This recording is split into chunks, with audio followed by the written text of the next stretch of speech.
In 2011, on the coast of southern Spain, specifically in the marshes located at the mouth of the Guadalquivir River near the Strait of Gibraltar, Dr. Richard Freud from the University of Hartford, along with local scientists and Spanish researchers, were experimenting with new technology to study archaeological and historical sites.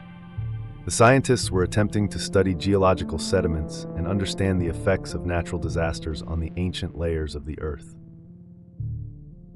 Using geophysical radar technology and 3D scanning, they discovered evidence of a catastrophe that occurred thousands of years ago. By examining the geological sediments, they found signs of a massive tsunami that struck more than 11,000 years ago. They also found an ancient sunken city. The devices revealed large circular formations under the mud deposits. Although there were no written records about sunken cities in southern Spain, some scientists speculated that this could be the ancient sunken civilization Plato described as Atlantis. On our journey together, we seek to find answers to questions that have been asked for thousands of years. Is Atlantis truly a lost civilization, or is it just a philosophical idea? Did Donnelly's book about Atlantis really prove its existence? Were Richard's discoveries truly the ruins of the lost city of Atlantis?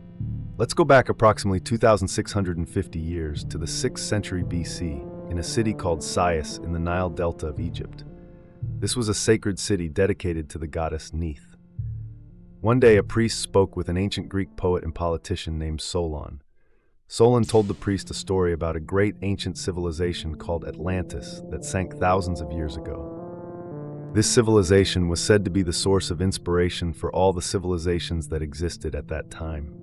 The Egyptian priest informed Solon that Atlantis had been destroyed by a natural disaster, which caused it to sink to the bottom of the sea.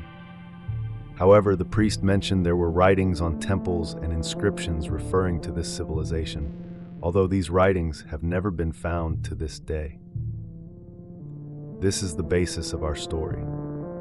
Plato came along about 200 years later, in the 4th century BC, and in his famous dialogues Timaeus and Critias, he described the city of Atlantis.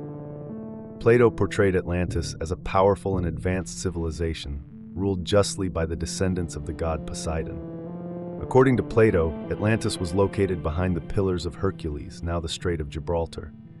He described it as an ideal kingdom with extensive waterways, temples, towers, and a rich, advanced society full of wealth and scientific knowledge.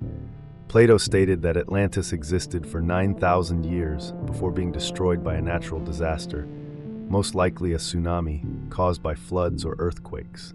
In his second dialogue, Timaeus, Plato presented Atlantis as a symbolic story illustrating how civilizations could decline due to injustice, tyranny, and corruption. Many scholars argue that Plato's account is more of a philosophical allegory than a historical fact. There is no material evidence, inscriptions, or stories from other cultures confirming the existence of Atlantis. Plato's story may have been intended to glorify the gods and demonstrate the moral consequences of injustice. While Plato's writings are considered philosophical, the idea of Atlantis was further explored by various sources over time. Popular heritage perpetuated the notion of Atlantis as a lost civilization swallowed by the sea, which was often used to symbolize the power of nature or the gods. These stories, however, were often exaggerated as they were passed down through generations. In the 1st century AD, the Roman historian and scientist Pliny the Elder wrote Natural History, which mentioned lost civilizations but did not specifically refer to Atlantis. He spoke of lost peoples and places that were linked to ancient myths, but provided no concrete details. Scholars consider Pliny's account an extension of Plato's story, with no scientific basis. In 1492, the explorer Christopher Columbus, upon discovering the Caribbean islands, believed they might be the remnants of Atlantis. In his letters to Queen Isabella and King Ferdinand, Columbus suggested that the islands he discovered could be the remains of the lost island of Atlantis. However, many scientists believe Columbus was simply trying to impress his sponsors and encourage further funding for his voyages. In 1882, American author Ignatius Donnelly published Atlantis, The World Before the Flood, in which he argued that Atlantis was a real historical civilization destroyed by the Great Flood of Noah. Donnelly believed that Atlantis was the source of much of the knowledge that influenced ancient civilizations, such as Egypt, Mesopotamia, and South America. He proposed that the continent of Atlantis lay between Europe and the Americas, and its destruction was a catastrophic event, possibly a massive flood or volcanic eruption. However, Donnelly's theories were criticized for lacking tangible scientific evidence and for merging the ideas of Plato and Columbus without substantiating them with archaeological findings. Despite the lack of evidence, Donnelly's ideas gained popularity. Critics, however, pointed out that the civilizations he claimed were influenced by Atlantis, such as the Egyptians and Mayans, existed thousands of years after the supposed sinking of Atlantis, making it unlikely that knowledge from Atlantis would have been passed down over such a long period. Let's return to Dr. Richard's discovery in southern Spain, where he and his team believed they had found the ruins of Atlantis.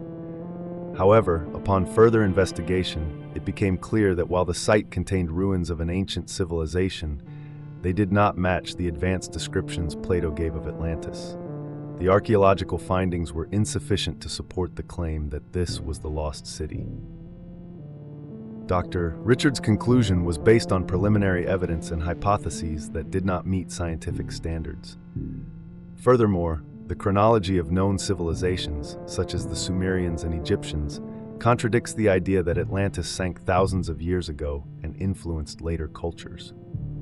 In conclusion, Atlantis remains a legend that continues to captivate the imagination.